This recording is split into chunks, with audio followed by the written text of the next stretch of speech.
Bowman Live. Welcome to the program on tonight. Welcome to the conversation. Well, let's talk about it. I'm going to be talking about New York Governor Kathy Hochul's budget plan and exactly what it means to New Yorkers as a whole. Okay, so an article. If you happen to pass through tonight, if you happen to see the channel, if you're just perusing, viewing for a couple of seconds, consider about subscribing to Tyrone Bowman Live. Okay, this article is written by Benjamin Oriskes and Jay Root of the New York Times. So let's unpack this article here. And as I said before in my last video, I do a lot of research, a lot of reading, a lot of researching and studying so that when I come before this camera, I know exactly what I'm talking about. So this headline reads, Hochul's budget plan aims more at pocketbook issues than at Trump. So let's check this out. Coming out of Albany, New York, Governor Kathy Hochul of New York unveiled on Tuesday a $252 billion executive budget that seemed more intended to appease New Yorkers dissatisfied with the rising cost of living rather than to address President Trump's policies that may hurt the state. The proposed budget includes funding for about $1 billion in middle-class tax cuts, $3 billion in rebate checks for millions of New Yorkers, $800 million for an expansion of the state's child tax credit, $340 million for school meals for every student, and close to $60 million for more police officers on subway trains, all designed to address concerns about affordability, crime, and the cost of living. The spending plan represented a nearly $8.6 billion increase from the current budget, largely because of vast jumps in Medicaid and education spending. Perhaps most significant is what Ms. Hochul's budget did not include. She offered no contingency plans in case President Trump makes good on his vow to halt congestion pricing, which would stop the flow of hundreds of millions of dollars a year to the Metropolitan Transportation Authority. It also did not identify potential alternate funding streams. In response to the Republican-led federal government's likely focus on cutting money from social services, programs like the Affordable Care Act, Blake G. Washington, Ms. Hochul's budget director, said in an interview that the governor's office would wait and see what comes from Congress and the White House. There will be a lot of advocacy to prevent a lot of habit. But until that happens, we deal with the current law, Mr. Washington said, of potential cuts. Let me go back in time to when Franklin Delano Roosevelt was the president of the United States of America.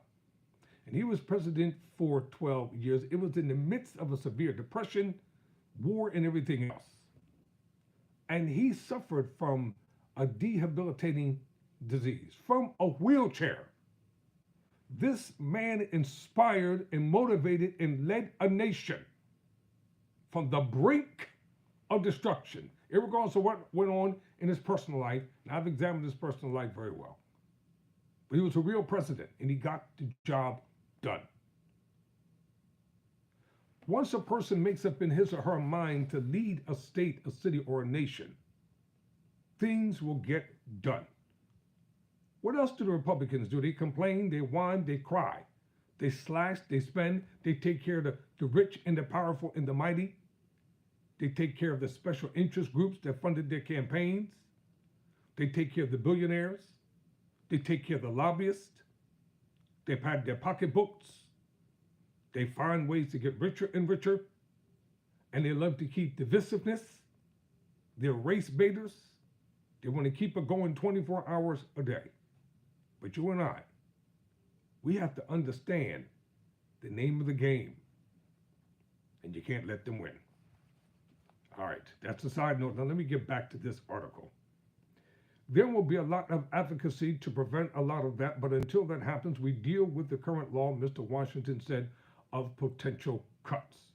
We have a legislature, he said, They are on a calendar from January to June, but in technicality, their availability on a year-round basis if there was a need to adapt to new federal realities. Mr. Trump's name does not appear in Ms. Hochul's 137-page budget briefing book, though it noted that uncertainty looms when it comes to the federal government, including the potential for a slowdown in economic growth, geopolitical risks, the ongoing implications of climate change, and increased health care costs.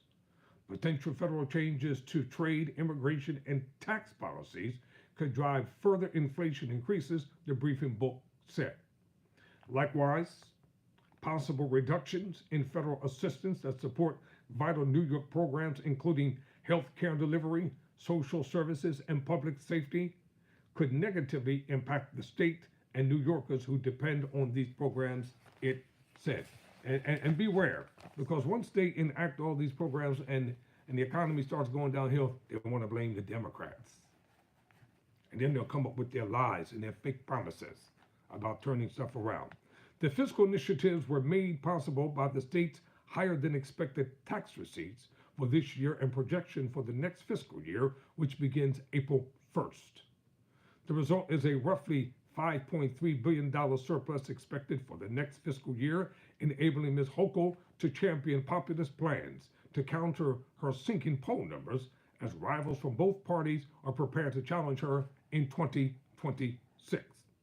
Sensitive to voters' frustrations about rising costs and the state's already large tax burden, Ms. Hochul is proposing no new tax increases. Her plan does include an extension of a tax on residents making more than $1.1 million through tax year of 2032. It had been slated to expire in 2027. Ms. Hochul's budget includes a less than rosy outlook for the future budget gaps, which it says will reach $6.5 billion in the next fiscal year and jump to about $11 billion by fiscal year 2029. Assemblyman Ed Ra, a Nassau County Republican and ranking member of the Tax Writing Ways and Means Committee, said Ms. Hochul's budget does too little to close that gap.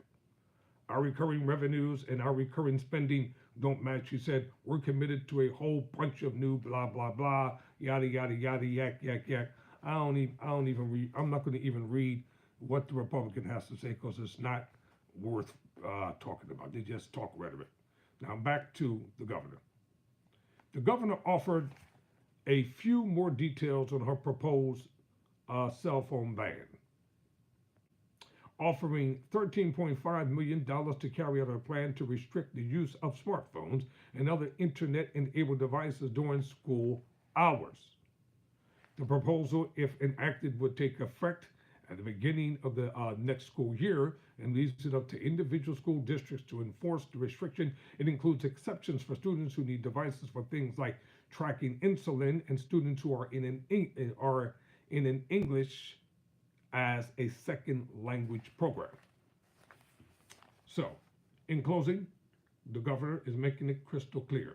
Ms. Hochul's proposed budget lacked any specifics, and I don't blame her. Never allow your enemies to know what you're thinking. Keep them guessing on how to address the gap, and she has said in recent weeks that it is incumbent on legislative leaders to bring her ideas. Mr. Washington, her budget director, said, we're going to have to work with the MTA and the legislature to arrive at a new plan.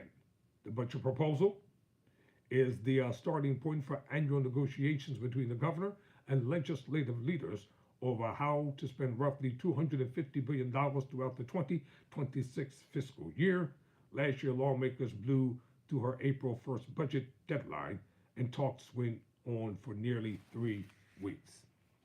That's why I can't be a politician. I just cuss them all out, straight up.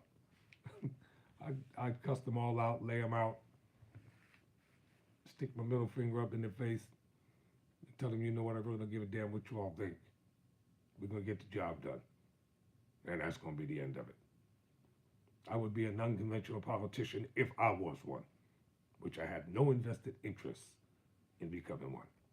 So the mayoral race coming up, pardon me, the governor's race coming up is going to be interesting to see who throws their hat in. I wouldn't be surprised if Eric Adams tried to become the next Republican governor of New York. Never surrender, never quit.